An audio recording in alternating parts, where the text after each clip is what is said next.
Hello, അസ്സലാമു അലൈക്കും. ഇപ്പോൾ എന്തൊക്കെയുണ്ട് എല്ലാവരും വർത്താനം? സുഖം തന്നെയല്ലേ? അപ്പോൾ ഞാൻ ഇന്നൊരു എല്ലാ ക്ലീനിങ്ങും കൂടിയുള്ള വീഡിയോ ആയിട്ടാണ് വന്നിട്ടുള്ളത് കേട്ടോ. അപ്പോൾ ഞാൻ അരി ഒരു ന്യൂസ് പേപ്പറിൽ ഇട്ട് കൊടുത്തുകൊണ്ട് സൈഡിലൊക്കെ വെള്ളം ഒഴിച്ച് കൊടുത്തേക്കാണ്, പേപ്പറുമ്പോൾ തട്ടാതെ. അപ്പോൾ കുറിഞ്ചാത്തനും ഇല്ലാറ് പ്രശ്നം വെച്ചാൽ ചെറിയ എറുമ്പ് വരെ വന്നിട്ടുണ്ട് കേട്ടോ. അപ്പോൾ അതുകൊണ്ടാണ് ഞാൻ അങ്ങനെ ചെയ്തത്.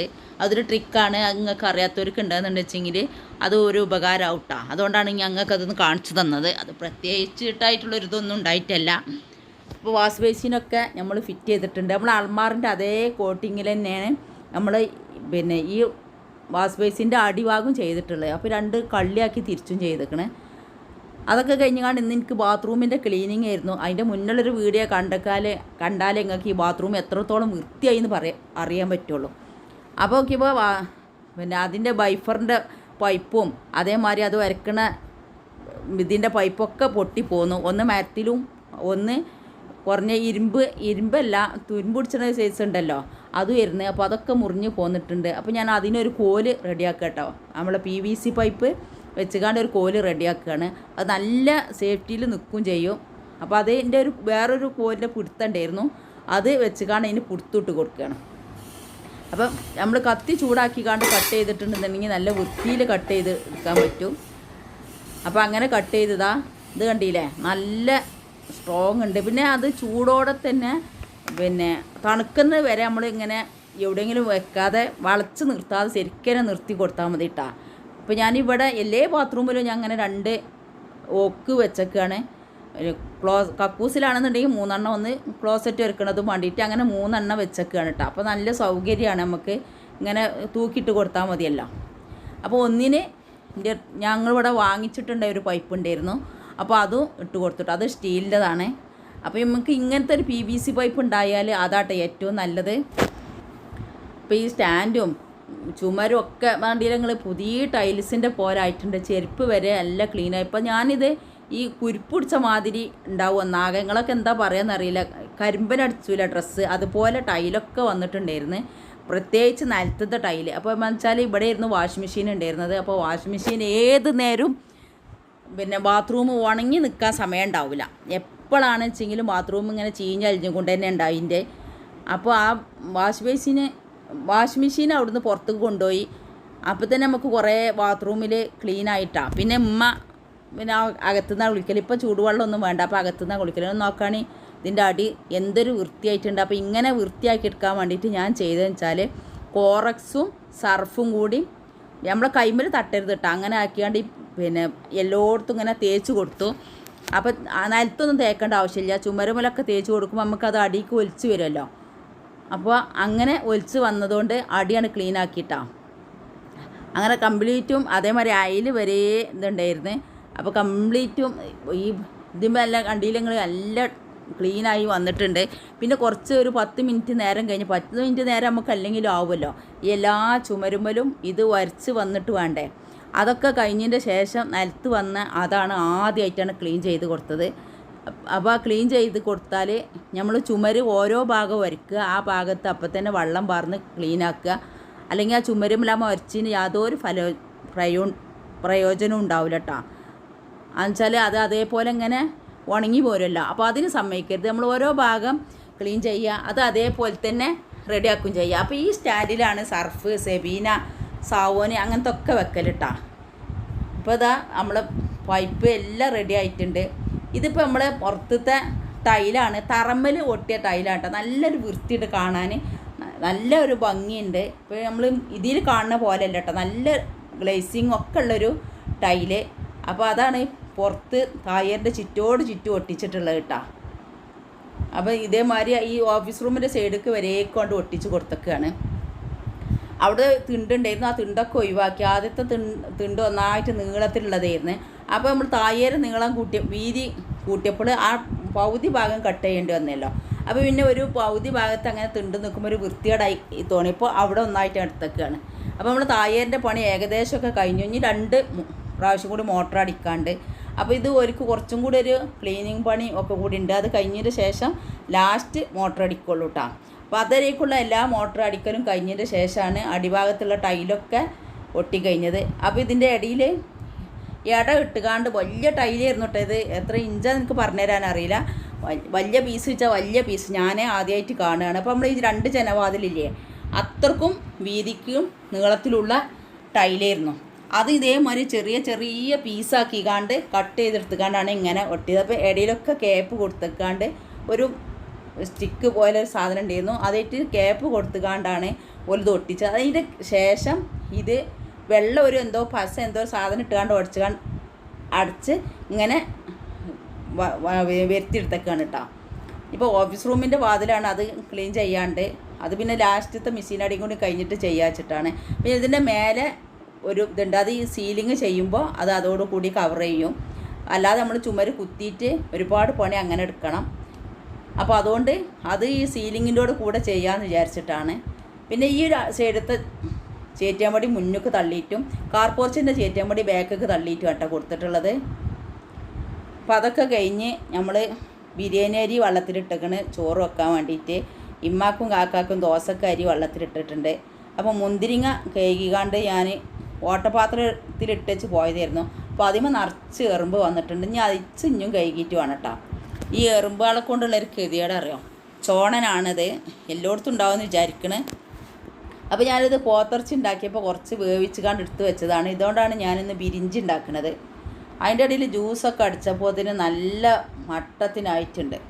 നിങ്ങൾ നോക്കുകയാണെങ്കിൽ നിങ്ങളിപ്പോൾ ഇന്ന് ഞാൻ അടുക്കള വെള്ളം പാർന്ന് വടിക്കണ്ട, അന്നിപ്പോൾ അത്ര മതിയെന്ന് വിചാരിച്ച് നിന്ന സമയത്താണ് ഇത് കംപ്ലീറ്റ് എനിക്ക് പണി തന്നത്. ചുമരുമ്മ മുതൽച്ച് നിലം വരെ ഒന്നായിട്ട് പോയിട്ടുണ്ട് കേട്ടോ.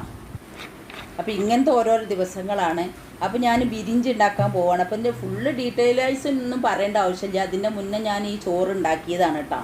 അപ്പോൾ ഇതിലേക്ക് പ്രത്യേകിച്ച് വലിയ ആവശ്യങ്ങളൊന്നുമില്ല. ഒരു തക്കാളി, ഒരു വല്യുള്ളിയുടെ പകുതി, 2 മാഗി ക്യൂബ്, അതിലേക്ക് ആവശ്യത്തിലുള്ള പച്ചമുളക് പൊടിച്ചെടുത്താൽ മതി. അപ്പോൾ ഞാൻ പറഞ്ഞില്ല ഇന്ന് മിക്സിൻ്റെ എനിക്ക് 8ൻ്റെ പണി തന്നതുകൊണ്ട് മിക്സി കഴുകിയതാണ്. അപ്പം ഇനി നമുക്ക് ഇന്ന് മിക്സി യൂസ് ചെയ്യാൻ പറ്റില്ല. മിക്സി ഞാൻ വെള്ളം പാർന്ന് കഴുകിയിട്ടതാണ് കേട്ടോ.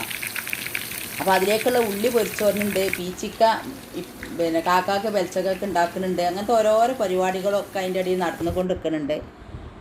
അപ്പോൾ ഈ ഉള്ളി പൊരിച്ച് കോരി അതേ അതിൽ തന്നെ ഞാൻ ക്യാരറ്റും കൂടി ഒന്ന് പൊരിച്ച് കോരുന്നുണ്ട്. അത് മുരിഞ്ഞു പോണ്ട. അപ്പോൾ ഈ ഉള്ളിക്ക് കുറച്ച് ഗരം മസാലപ്പൊടിയും കുറച്ച് കുരുമുളകും പൊടിയും കൂടി ചേർത്തി കൊടുക്കുക. അപ്പോൾ നമ്മൾ ആദ്യം ഇട്ട മുളകിൻ്റെ എരിവിനൊക്കെ അനുസരിച്ച് വേണം കുരുമുളക് പൊടി ഇട്ട് കൊടുക്കാൻ. അതേപോലെ തന്നെ നമുക്ക് ഈ കൂട്ടുക്കും കുറച്ച് കുരുമുളക് പൊടിയും ഗരം മസാലപ്പൊടിയും ഇട്ട് കൊടുക്കുക. ഇല്ലയെന്നുണ്ടെങ്കിൽ കറാമ്പട്ടിയും കറാമ്പുക അങ്ങനെയുള്ള മസാലൻ്റെ കട്ടകളില്ലേ നമ്മൾ ചോറിൽ അരി തിളപ്പിച്ച് ഊറ്റിടുമ്പോൾ ഇടും, അതേപോലെ ഇട്ട് കൊടുത്താലും മതി. ഞാൻ അരി തിളപ്പിച്ച് ഊറ്റുമ്പോഴും അത് ഇട്ട് കൊടുക്കലില്ല. കാരണം എന്താണെന്നറിയോ, നമ്മളത് തിളപ്പിച്ച് ഊറ്റുമ്പോൾ ആ വെള്ളത്തിലൂടെ അതിൻ്റെ എല്ലാ സത്തും പുറത്തേക്ക് പോവും. വലിയൊരു ടേസ്റ്റും ഇതൊന്നും ഇതിലുണ്ടാവില്ല. അപ്പോൾ ഞാൻ അരി തിളപ്പിച്ച് ഊറ്റുമ്പോൾ എപ്പോഴും പറയണ മാതിരി തന്നെ വെളിച്ചെണ്ണയും സുർക്കയും ഉപ്പിട്ട് കണ്ടാണ് തിളപ്പിച്ച് ഊറ്റൽ. ഇനിയിപ്പോൾ ഇതൊന്ന് വേവിച്ചെടുക്കാൻ 2 ഗ്ലാസ് അരിയായിട്ട് ഉണ്ടാക്കണുള്ളൂ, അത്രക്ക് മതിയല്ലോ. ഞാനും സീനും പിന്നെ ഇമ്മാക്കും തന്നെ ഇഷ്ടമായിട്ടുണ്ടെങ്കിൽ ഇമ്മയും കുറച്ച് കഴിക്കും. അപ്പോൾ അത്രേ കഴിക്കുള്ളൂ. പിന്നെ പെൽച്ചക്കൊക്കെയാണ്. അപ്പോൾ ഞാൻ ഇതിലേക്ക് ഒരു 2 ടേബിൾ സ്പൂൺ തൈര് ഒഴിച്ച് കൊടുക്കുന്നുണ്ട്. അത് എന്താണെന്ന് വെച്ചാൽ എൻ്റെ അടുത്ത് ചെറുനാരങ്ങല്ല, ഫ്രിഡ്ജിൽ പോയി നോക്കിയപ്പോൾ ചെറുനാരങ്ങല്ല. അപ്പോൾ ഞാൻ എന്ത് വെച്ചാൽ പുളിപ്പിന് വേണ്ടിയിട്ട് തൈരും അതേമാതിരി ഒരു 1/2 ടീസ്പൂണ് ഇഞ്ചി വെളുത്തുള്ളിയും ചതച്ചതും കൂടി ഇട്ട് കൊടുത്തിട്ടുണ്ട്. അത്രക്ക് മതി, അതിലേറെ വലിയ ആവശ്യമില്ല. ഇതിന് വലിയ മസാലക്ക് ആവശ്യമില്ല, നല്ല ടേസ്റ്റുമാണിത്. പിന്നെ പോത്തിറച്ചി ആദ്യം നമ്മൾ വേവിച്ചെടുക്കണം കേട്ടോ. അപ്പോൾ അതിലേക്കുള്ള ഉപ്പ് നമ്മൾ അതിലേക്ക് ചേർത്ത് കൊടുക്കും വേണം. ഇപ്പോൾ ചോറ് ഞാൻ ജ്യൂസ് അടിച്ചിട നേരത്തെ നിങ്ങൾ കണ്ടില്ലേ, തിളപ്പിച്ചു കൊണ്ട് നിൽക്കണ നേരത്തുള്ള ജ്യൂസ് എനിക്ക് 8ൻ്റെ പണി തന്നത്.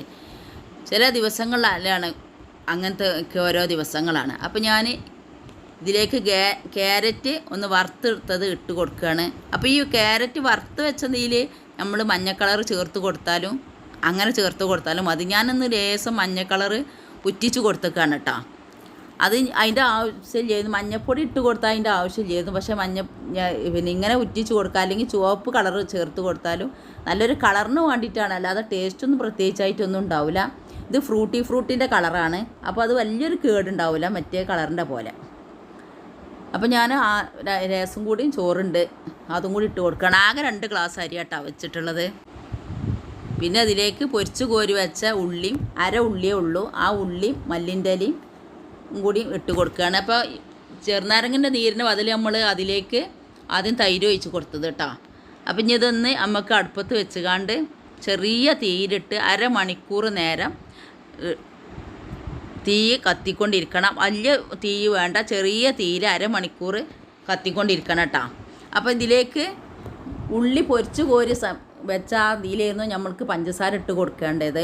അപ്പോൾ ഞാൻ അപ്പം മറന്നിട്ടുണ്ടായിരുന്നു. അപ്പോൾ ദമ്മ് ഇട്ട് മൂടണിൻ്റെ അടുക്ക് വേഗം ചെയ്ത് കൊടുത്തതാണ് കേട്ടോ. അപ്പോൾ ഇതിൻ്റെ മേലെ ഒരു നുള്ള് പഞ്ചസാരയും കൂടി വെതറി കൊടുത്തിട്ടുണ്ട്. അത് നമ്മൾ ഉള്ളി പൊരിച്ച് കോരുമ്പോൾ അതിൽ ചേർത്ത് കൊടുത്താലും മതി. അപ്പോൾ അങ്ങനെ അതും കൂടി ചേർത്ത് കൊടുത്തതിന് ശേഷം നമ്മൾ മൂടി വെച്ച് കാണ്ട് ഒരു നല്ല വെയിറ്റുള്ള എന്തെങ്കിലും വെച്ച് കൊടുക്കുക കേട്ടോ.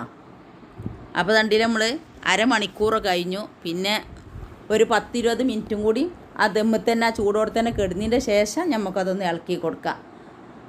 നല്ല ടേസ്റ്റാണ് ഈ ചോറ്. പിന്നെ ഞാൻ കുറച്ച് സൺഫ്ലവർ ഓയിലായിരുന്നു അപ്പോൾ ഒഴിച്ചിട്ടുണ്ടായിരുന്നത്. അതുകൊണ്ട് തന്നെ അപ്പോൾ ഇതിൻ്റെ മേലെ പറ്റ ട്രൈ ചെയ്ത് കൊടുക്കുക. തീരെ ഒരു എണ്ണൻ്റെ ഇതും ഇല്ലാത്തതുകൊണ്ട് ആ പൊരിച്ച് കോരി വെച്ച എണ്ണ അതൊന്ന് ഇതിൻ്റെ മേലേക്ക് ഒഴിച്ച് കൊടുക്കുകയാണ്. ഇല്ലാന്നുണ്ടെങ്കിൽ നിങ്ങൾക്ക് നെയ്യ് വേണമെങ്കിൽ ഒഴിച്ച് കൊടുക്കുക. ഞാൻ പിന്നെ നെയ്യിൻ്റെ ഇത് കുറക്കാന്നുള്ള നിലക്കാണ് അങ്ങനെ ചെയ്തിട്ടുള്ളത്. അതൊക്കെ അതിൻ്റെ അടിയിൽ റെഡിയാക്കിക്കൊണ്ട് വെക്കണേരത്തിന് തേങ്ങാപ്പാൽ ഒഴിച്ച് കണ്ട് ഇമ്മാക്കും കാക്കാക്കും കറി വെച്ചിട്ടുണ്ട്. പിന്നെ പീച്ചക്ക താളിച്ചെടുക്കുകയാണ്. അപ്പോൾ പെൽച്ചക്കക്ക് വേണ്ടിയിട്ടാണ് കേട്ടോ അത് താളിച്ചെടുക്കണത്. അപ്പോൾ മുന്തിരിയൊക്കെ നല്ലോണം വേവിച്ച് കാണ്ട് 3 പാത്രത്തിലാക്കി വെച്ചിട്ടുണ്ട്. അത് തണുപ്പിച്ച് നമ്മൾ സെറ്റാക്കിയാണ്ട് ഫ്രിഡ്ജിൽ വെക്കാൻ നല്ല സൗകര്യമാണ്. പിന്നെ അതിലേക്ക് ബീട്രൂട്ട് ചമ്മന്തി ഞാൻ കുറച്ച് മുന്നേ നോമ്പിൻ്റെ മുന്നേ ഉണ്ടാക്കി വെച്ചതാണ്. അതേപോലെ തന്നെ തേങ്ങൻ്റെ ചമ്മന്തി ഇന്ന് ചോറ്റിക്ക് ഉണ്ടാക്കിയതാണ് കേട്ടോ. അതൊക്കെ ഞാൻ പുറത്തേക്ക് എടുത്ത് വെച്ചേക്കണ്. അപ്പോൾ ആവശ്യത്തിന് എടുത്താൽ മതി ബീട്രൂട്ടിൻ്റെ ചമ്മന്തിയാണ് വെച്ചെങ്കിൽ. അപ്പോൾ ഞാൻ ദോശക്കും വേണ്ടിയിട്ടുള്ള അരി അരച്ചുകാണ്ട് ഇവിടെ റെഡിയാക്കി വെച്ചേക്കണം. അപ്പോൾ അതിലേക്ക് തേങ്ങയും ഉപ്പും വെള്ളമൊക്കെ കറക്റ്റാക്കി അപ്പോൾ കുറച്ച് കട്ടിക്കുള്ള ഇത് പിന്നെ മാവ് അതിൽ നിന്ന് എടുത്ത് വെച്ചതാണ് കേട്ടോ. അപ്പോൾ നോൻപർക്കലും മൈരിവിസ്കാരമൊക്കെ കഴിഞ്ഞുകാണ്ട് ഞാൻ പെൽച്ചക്കും രാത്രി ത്രാവി കഴിഞ്ഞിട്ടാണ് ഇമ്മയും കാക്കിയൊക്കെ ഭക്ഷണം കഴിക്കുക. ഓൽക്കുള്ള ദോശ ചുടലും ഒക്കെ കഴിച്ച് വെച്ചിക്കണ്. പെൽച്ചക്കുള്ള കഞ്ഞി ഒക്കെ റെഡിയാക്കി വെച്ചേക്കാണ് കേട്ടോ. എന്നാൽ പിന്നെ ഇടയിൽ പിന്നെ ഒന്ന് വരണ്ടല്ലോ. അപ്പോൾ ഞാനും സിനും നോൻപറന്നപ്പോൾ ചോറുന്ന്. അപ്പോൾ അതിൻ്റെ ബാക്കിയുള്ള ബിരിയാണി അങ്ങനെ വെച്ചേക്കാണ്. പിന്നെ കോഴിയാണെന്ന് പൊരിക്കാനുള്ളത്. അപ്പോൾ അത് കായം തേച്ചുകാണ്ട് ഒരു ബോക്സിലാക്കിയിരുന്നു. അപ്പോൾ ഞാനൊരു പാത്രത്തേക്ക് കൊട്ടി കൊടുത്തേക്കാണ്. അപ്പോൾ ഇത്രയായിട്ട് നമ്മളെ വീഡിയോ. അപ്പോൾ എല്ലാവരും സ്കിപ്പ് ചെയ്യാതെ കാണണം. അപ്പോൾ അടുത്ത വീഡിയോ വരുന്നത് വരേക്കും എല്ലാവരോടും അസ്സലാമലൈക്കും. എൻ്റെ ചാനൽ ആദ്യമായിട്ട് കാണുന്നവരാണെങ്കിൽ സബ്സ്ക്രൈബ് ചെയ്യുക. അതിൻ്റെ കൂടെ കാണുന്ന കുഞ്ഞു ബെല്ലിലേക്കൻ ക്ലിക്ക് ചെയ്യുക. എന്നാൽ ഞാൻ ഇടുന്ന വീഡിയോകൾ അപ്പോൾ നിങ്ങൾക്ക് ലഭിക്കുന്നതാണ്. ലൈക്ക് ചെയ്യാനും മറക്കരുത്.